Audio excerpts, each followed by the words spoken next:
Trump son zamanlarda İspanya'yı tehdit etse de İspanya lideri Pedro, bazıların misillemesinden korkmuyoruz. Biz dünya için kötü olan ve değerlerimize aykırı bir şeye ortak olmayacağız.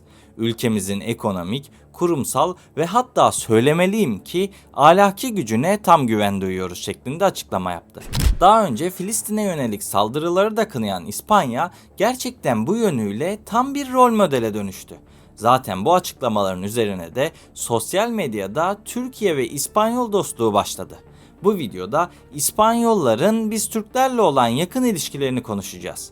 Videoyu beğendiysen hemen anlatmaya başlıyorum. Öncelikle şunu söylemeliyim ki İspanyollar ile Türkler arasında doğrudan bir akrabalık ilişkisi olduğu yönünde bilimsel bir kanıt bulunmuyor. Ancak tarihsel süreçte Akdeniz dünyasının çok kültürlü yapısı, farklı toplumların birbiriyle temas kurmasına ve zaman zaman kültürel etkileşimler yaşamasına neden olmuştur.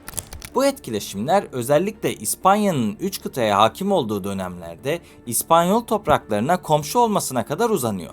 Bugün İspanya'nın birçok bölümünde hala Türk ismi yaşıyor. Bunlardan en bilineni şüphesiz kendisine Los Turcos, yani Türkler diyen Deportivo taraftarı. Evet, bu insanlar kendisine Türkler diyor ama neden diyor? Bunu merak ediyorsunuz, öyle değil mi? Bazı rivayetlere göre Galicia'nın A Coruña bölgesinde yaşayan bu insanlar Barbaros Hayrettin Paşa'ya yardım etmiş. Bu yüzden komşu Vigo halkı da Türklere yardım eden bu halkı aşağılamak için onlara Los Turcos demiş. Ancak aradan geçen süre zarfında La Coruña halkı bu sıfatı sahiplenmiş. Hatta dönemin Deportivo Başkanı Lendeiro, TRT'ye yaptığı açıklamada Türk bayrağı size ne hissettiriyor sorusuna biz Türk'üz diye cevap vermiş. Yani böylesine Türklüğü sahiplenmiş insanlardan bahsediyoruz. Günümüzde her maçta olmasa da birçok maçta Türk bayrağı açıyorlar. Sosyal medyada viral olan, stadyumda açılan o görkemli Türk bayrağı ise Deportivo'nun Panathinaikos'la oynadığı maçta açılmıştır. Yani düşünsenize arkadaşlar, bir İspanyol takımı Yunanlara karşı Türk bayrağı açıyor. Bundan daha büyük gurur ne olabilir ki? Durun, bir gururdan daha bahsedeceğim. Çünkü bunun dışında Valencia'nın Saks kasabasında kendisine Türkler diyen bir grup insan daha var. Bu insanlar her yıl düzenledikleri festivalde Sivas doğumlu olan kasabanın Azizi Blas anısına Türk bayraklarını açıyorlar ve bunu 1627'den bu yana yapıyorlar. Peki bu insanlar neden bunu yapıyor? Durduk yere kendisine biz Türk'üz diyor. İşte tam da bu noktada içinizde İspanyollar Türklerle akraba olabilir mi diye düşünenler var. İşte bu sorulara cevap verebilmemiz için tarihe yolculuk yapmamız gerekiyor. Tarihte Türk kökenli toplulukların Avrupa'nın batısına kadar ilerlediği dönemler mevcut. Özellikle Hunlar, Avarlar ve daha sonra çeşitli Türk boyları Avrupa'nın farklı bölgelerine ulaşmıştır. Ancak İspanya topraklarında Türk kökenli büyük ve kalıcı bir nüfus yerleşimi olduğuna dair güçlü bir tarihsel kanıt yok. Bildiğiniz üzere İspanya'nın tarihini şekillendiren en önemli dış etki 8. yüzyılda başlayan Müslüman Endülüs dönemiydi. Osmanlı İmparatorluğu döneminde ise İspanya ve Türkler arasında coğrafi komşuluk başladı. Bu iki devlet Akdeniz'de önemli bir rekabet yaşadı. 16. yüzyılda Osmanlı donanması ile İspanyol Habsburg İmparatorluğu Akdeniz hakimiyeti için sık sık karşı karşıya gelmişti. Hatta bu dönemde Fas ve çevresindeki İspanyol adaları sık sık Osmanlı'nın kontrolüne geçti. Dolayısıyla bu mücadeleler iki toplum arasında siyasi ve askeri temasların artmasına yol açtı. Aynı dönemde Osmanlı'nın İspanya'dan sürgün edilen Müslüman ve Yahudilere kapılarını açması da iki toplumun tarihinin kesiştiği önemli olaylardan biriydi. Bu göçler sayesinde İspanya kökenli bazı topluluklar Osmanlı topraklarına yerleşmiş ve Türk toplumunun kültürel yapısına katkıda bulunmuştur. Öte yandan İspanyollar ve Türkler arasındaki genetik benzerlik veya uzaklık üzerine yapılmış bazı bilimsel çalışmalar da var. Ancak bu çalışmaların çoğu iki halkın doğrudan akraba olmadığını, fakat Akdeniz ve Avrupa göçleri nedeniyle sınırlı genetik benzerlikler bulunabileceğini göstermektedir.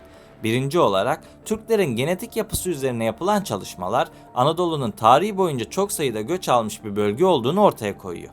Modern Türklerin DNA'sı Avrupa, Orta Doğu, Orta Asya ve kısmen Güney Asya kökenli bileşenlerin karışımından oluşuyor. Bu durum Anadolu'nun tarihi boyunca bir göç ve kültür kavşağı olmasından kaynaklanıyor.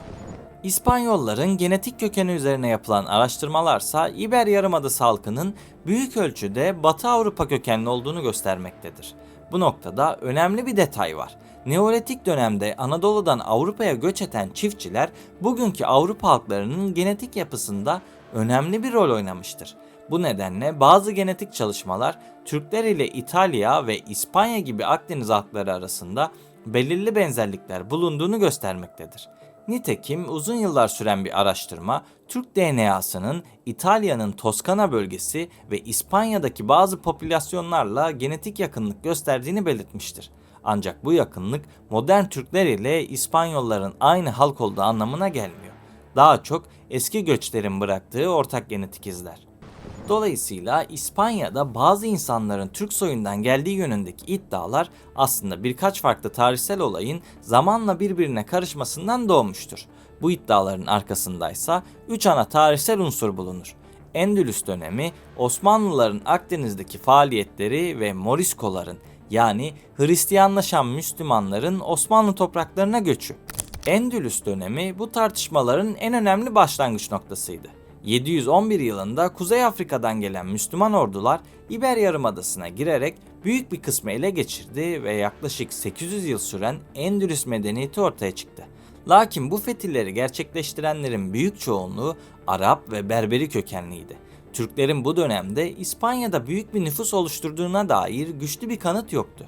Bununla birlikte İslam dünyasının geniş coğrafyası nedeniyle bazı Türk kökenli askerlerin veya yöneticilerin Endülüs ordularında bulunmuş olabileceği de düşünülüyor. Yine de bu durum büyük bir Türk nüfusunun oluştuğu anlamına gelmiyor. İkinci önemli konuysa Osmanlı İmparatorluğu ile İspanya arasındaki Akdeniz rekabeti. Az önce de söylediğim gibi 16. yüzyılda Osmanlı donanması ile İspanyol Habsburg İmparatorluğu arasında Akdeniz'de sık sık mücadeleler yaşandı. Bu dönemde özellikle Barbaros Hayrettin Paşa ve diğer Osmanlı denizcileri İspanya kıyılarına birçok sefer düzenledi. Bazı Müslümanların da Osmanlı gemileriyle kaçırılarak kurtarıldığı bilinir. Dolayısıyla bu karşılıklı hareketlilik Akdeniz'de sınırlı bir nüfus karışımına yol açmış olabilir. Fakat yine de büyük ölçekli bir Türk yerleşimini yaratmamıştır.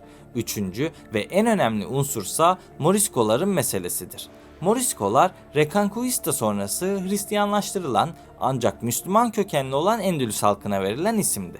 1609 yılında İspanya Kralı 3. Felipe'nin kararıyla yaklaşık 300 bin Morisco İspanya'dan sürgün edilmişti.